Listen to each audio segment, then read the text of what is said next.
keseimbangan asam dan juga basa.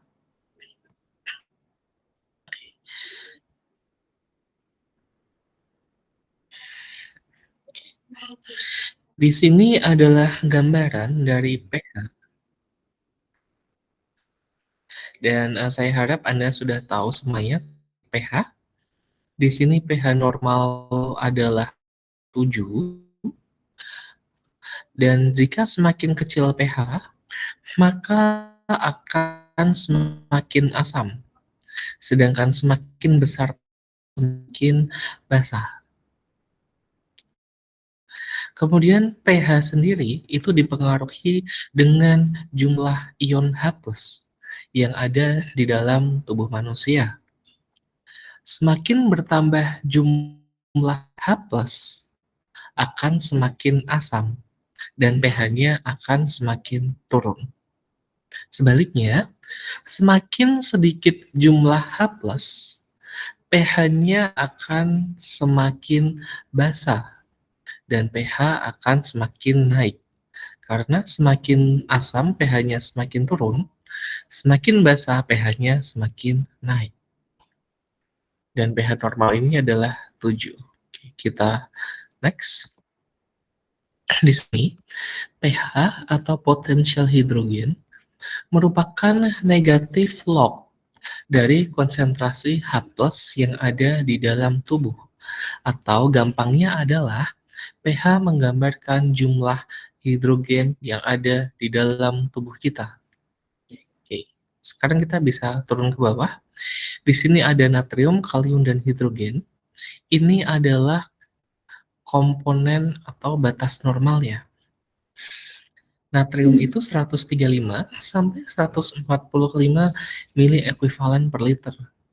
Untuk kalium, 3 sampai 5 mili ekuivalen per liter.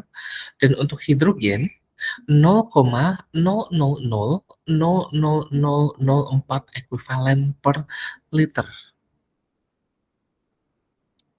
Atau nolnya ini ada 7 kali. Lalu, pada saat kita kembali ke pH, pH ini sama dengan minus log dari H. Kita berbicara ke H dulu. Geser ke sini. H normal adalah 0,00000004 ekuivalen per liter. Atau 4 dikali 10 pangkat minus 7. Kenapa bisa? Karena ada 7 nol di belakang koma. Jadi penulisannya H atau hidrogennya jumlahnya adalah 4 dikali 10 pangkat minus 7. Kemudian kita akan memasukkan ke dalam logaritma dari hidrogen ini, log H adalah minus 7,4 karena ini minus 7,4. Oke. Selanjutnya kita balik ke awal. pH merupakan negatif log dari konsentrasi H+. pH sama dengan negatif log dari H+. Jadi, logaritma H sama dengan minus 7,4. Kita kalikan ke minus log, minus ketemu minus jadinya plus. Sehingga didapatkan pH tubuh adalah 7,4.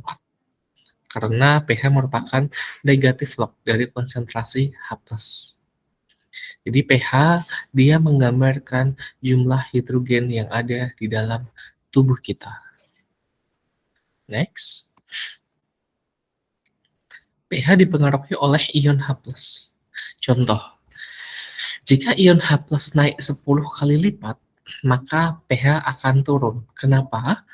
Karena tubuh akan semakin asam. Sebaliknya, jika pH-nya turun 10 kali lipat, maka jika ion hanya turun 10 kali lipat, maka pH akan naik karena tubuh akan semakin basa. Ini adalah contoh di bawah. Kondisi normalnya H+-nya adalah 0,07 kali 4 atau pH-nya 7,4. Kemudian katakanlah jumlah ion hidrogennya meningkat 10 kali, berarti nolnya yang 1. Maka pH-nya menjadi 6,4. dan tubuh menjadi asam. Kalau yang di bawah adalah kebalikannya, pH-nya berkurang 10 kali lipat, berarti nanti nolnya nambah 1. Dari 7,4 dia menjadi 8,4, sehingga tubuhnya akan bersifat basah. Saat tubuhnya asam, pH-nya akan semakin turun. Saat tubuhnya basah, pH-nya akan semakin naik. Kemudian, kita mulai masuk ke keseimbangan asam basa. Di sini untuk pH normal adalah 7,3 sampai 7,45. Kadar pH ini dipengaruhi oleh kadar H+ di dalam tubuh. Pada saat kadar H+-nya naik, pH tubuh akan turun karena sifatnya akan semakin asam. Sedangkan pada saat kadar H+-nya turun, pH tubuh akan naik karena tubuhnya semakin basah. Tubuh kita membutuhkan pH yang normal di 7,35 hingga 7,45. Sehingga tubuh kita memerlukan buffer atau larutan penyangga untuk menjaga pH tubuh tetap stabil. Dan buffer utama di dalam tubuh adalah HCO3 atau bikarbonat.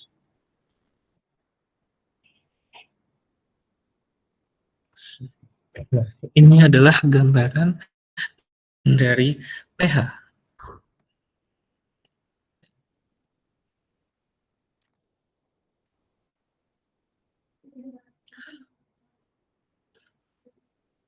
pH normal adalah 7,35 sampai 7,45.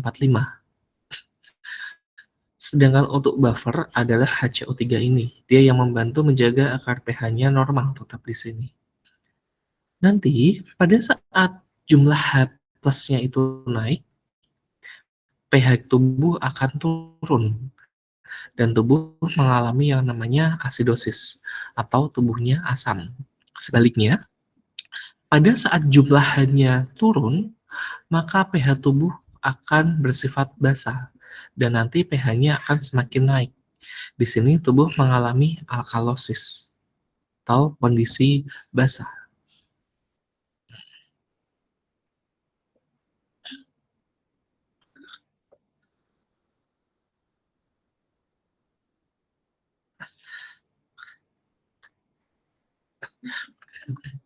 Kemudian, pada pemeriksaan darah terkait keseimbangan asam basa, ini adalah pemeriksaan-pemeriksaan yang nantinya dapat dilakukan. Mulai dari pH dengan range normal 7,35 sampai 7,45, lalu PO2 atau tekanan O2 lebih dari 80 mm hidrorgium, kemudian tekanan CO2 atau PCO2 35 sampai 45 mm hidrorgium, lalu ada bikarbonat. Normalnya adalah 24 sampai 28 mili ekuivalen per liter. Untuk base excess anion gap ini jarang untuk digunakan. Dan selanjutnya ada saturasi O2 atau SpO2 lebih dari 95%. Oke. Sekarang kita akan mulai masuk ke masalah terkait keseimbangan asam basa. Di sini ada dua masalah yang berkaitan dengan keseimbangan asam basa. Yang pertama adalah kondisi asidosis, di mana tubuh akan mengalami penambahan H dan membuat tubuh itu asam.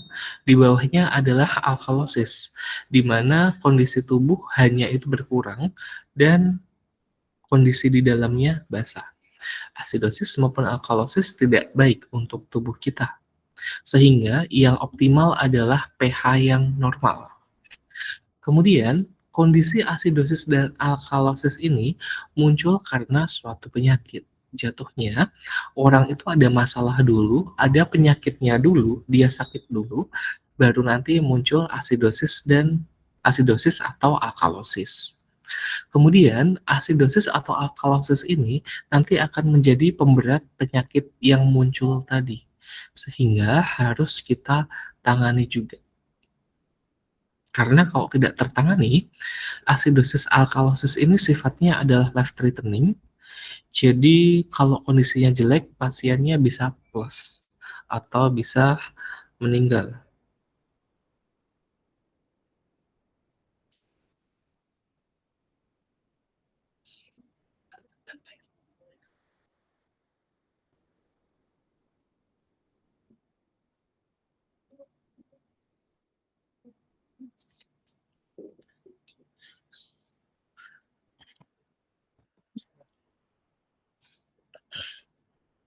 Kemudian ini adalah clinical condition dari asidosis dan juga alkalosis. Jadi, asidosis maupun alkalosis ini dia memiliki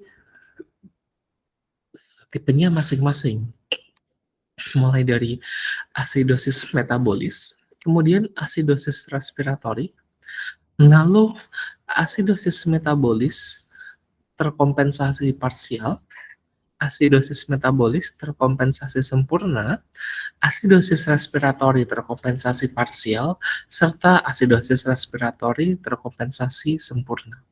Begitu juga dengan alkalosis, semuanya sama. Yang membedakan adalah di sebelah sini asidosis, tubuhnya menjadi asam, dan di seberangnya ada alkalosis, tubuhnya menjadi basah.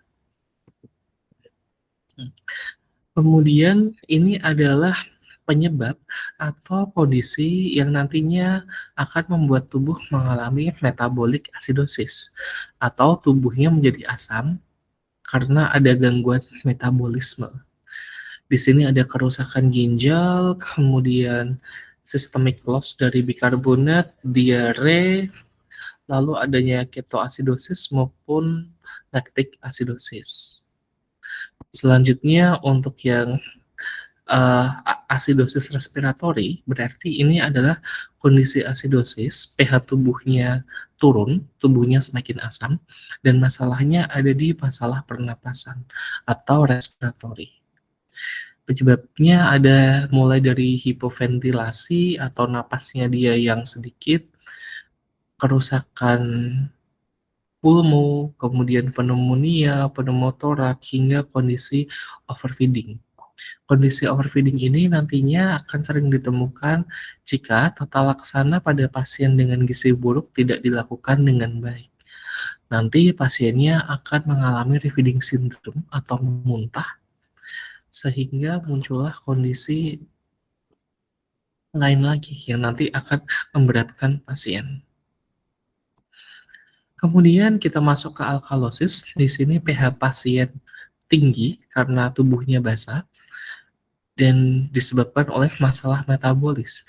Dimulai dari loss of acid, kemudian vomiting, muntah, kondisi hiperkalemia, kemudian penggunaan antasida atau obat asam lambung yang lama waktunya. Jadi kronis penggunaan jangka panjang obat asam lambung. Jadi perlu diperhatikan ya jika mau menggunakan obat asam lambung.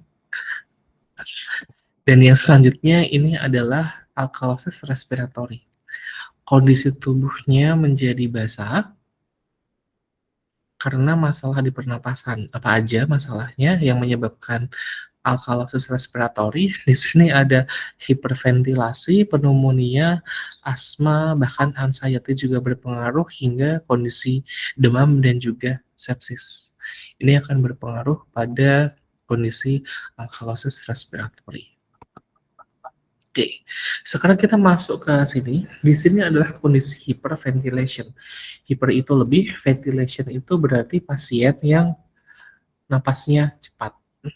Sering ditemukan pada orang diabetes yang sudah KAD, ketoacidosis diabetik, di mana nanti napasnya dia akan cepat. Dan itu sering disebut dengan Kussmaul breath. Pada kondisi ini, karena penumpukan H+ di dalam tubuh, maka tubuh akan mencoba mengeluarkannya dengan cara apa? H+ akan bertemu dengan HCO3 atau bikarbonat, lalu menjadi H2CO3. Selanjutnya, H2CO3 akan dipecah menjadi H2O dan CO2, di mana pada saat kita bernapas, H2O dan CO2 akan dilepaskan. Jadi itu adalah salah satu cara mekanisme tubuh mengurangi jumlah H+ di dalam tubuh kita. Lalu di sini ada hipoventilasi, hipo itu sedikit, ventilasi napas atau napasnya dia yang cenderung sedikit. Nanti pada orang yang napasnya pelan atau napasnya sedikit, CO2-nya tidak bisa dikeluarkan dengan baik, sehingga CO2-nya akan menumpuk di dalam tubuh. Kemudian tubuh akan melakukan mekanisme kompensasi dengan cara apa? CO2 bergabung dengan H2O, berubah menjadi H2CO3 dan dipecah menjadi bikarbonat serta H+. Ini adalah kondisi yang terjadi pada hipoventilasi, karena CO2-nya tidak bisa keluar secara optimal. Nah, Anda bisa lihat di sini ada HCO3 atau bikarbonat dan CO2. HCO3 nanti dia akan berperan untuk menambah kondisi basah di dalam tubuh. Sedangkan untuk CO2, dia memiliki peran untuk menambah asam atau pengganti si H. Sehingga dapat dikatakan semakin banyak CO2, semakin banyak hidrogennya atau H+-nya. Jadi pada saat CO2-nya banyak, tubuh akan semakin asam dan muncullah kondisi asidosis. Sebaliknya, jika HCO3-nya ini yang semakin banyak, tubuh akan mengalami peningkatan pH karena sifatnya yang basah dan muncullah alkalosis. Oke. Lalu kita mulai masuk kondisi asidosis. Asidosis tadi ada dua, metabolik dan respiratori. Kalau metabolik itu disebabkan karena masalah metabolis, respiratori disebabkan karena masalah pernapasan.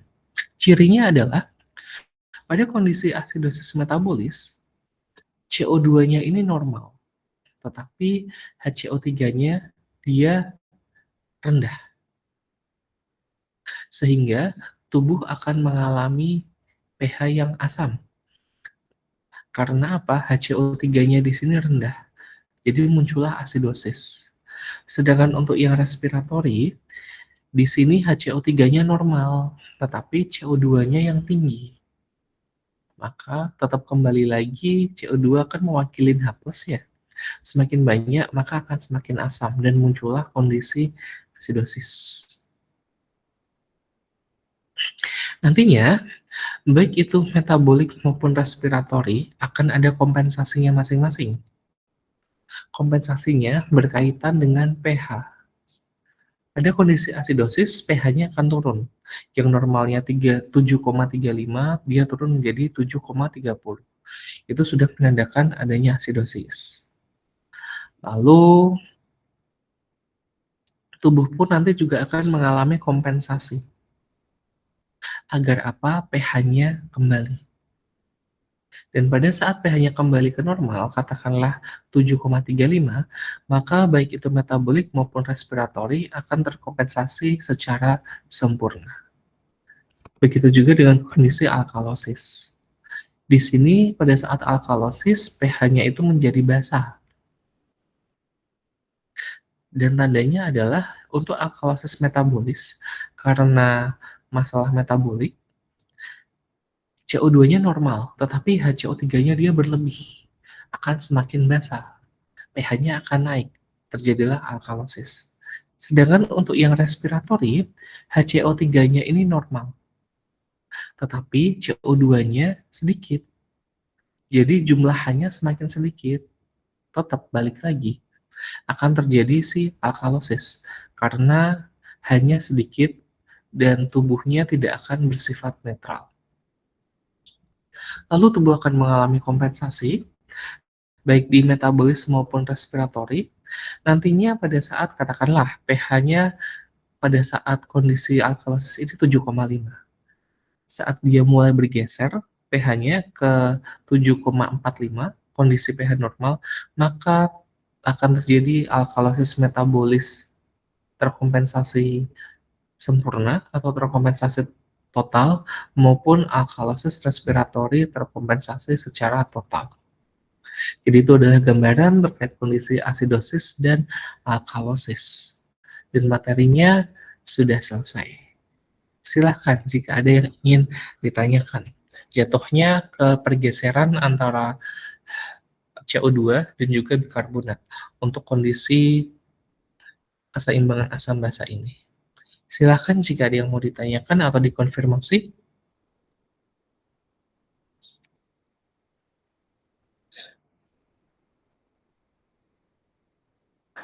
Maaf Pak, izin bertanya.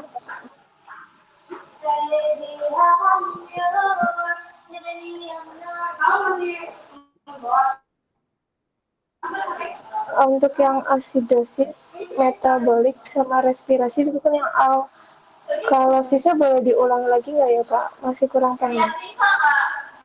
Yang ini ya? Iya Pak. Oke, berarti gini, asidosis itu ada dua, metabolis dan respiratori. Untuk yang asidosis metabolis, pemicu atau penyebabnya adalah gangguan metabolisme di dalam tubuh.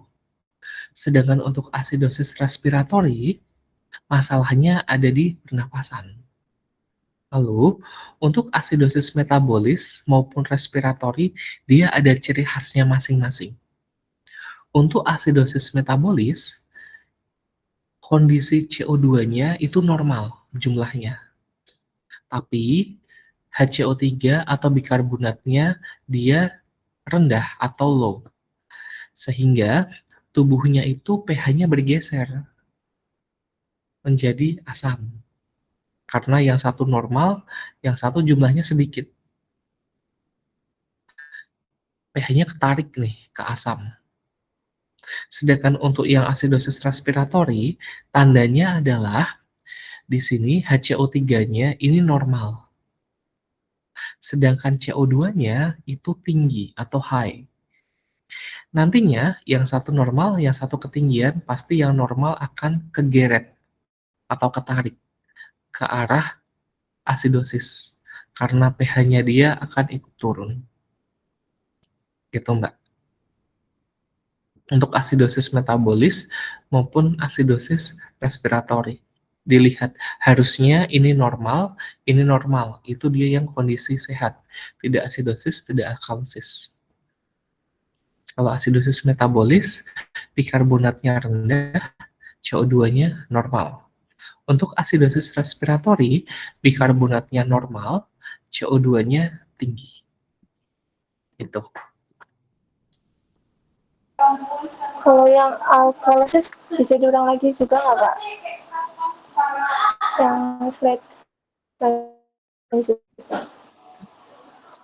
Oke, kalau alkalosis, tadi ada dua juga, yang metabolis dan respiratori.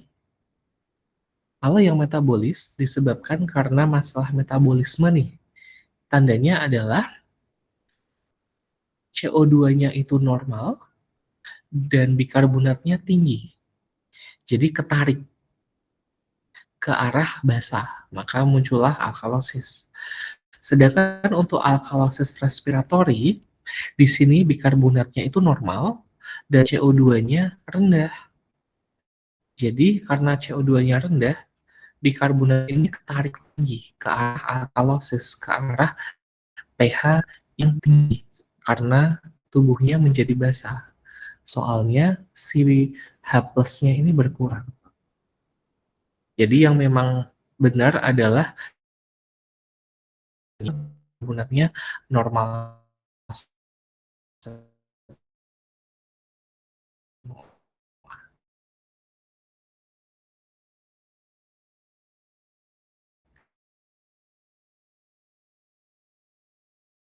lagi.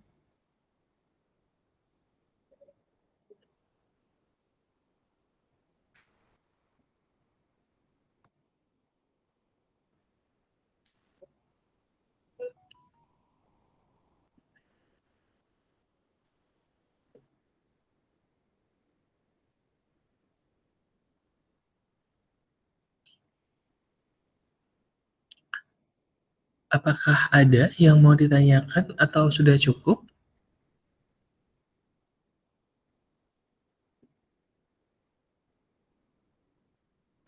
Sudah cukup Pak. Oke, baik. Jika sudah cukup, terima kasih banyak atas perhatiannya.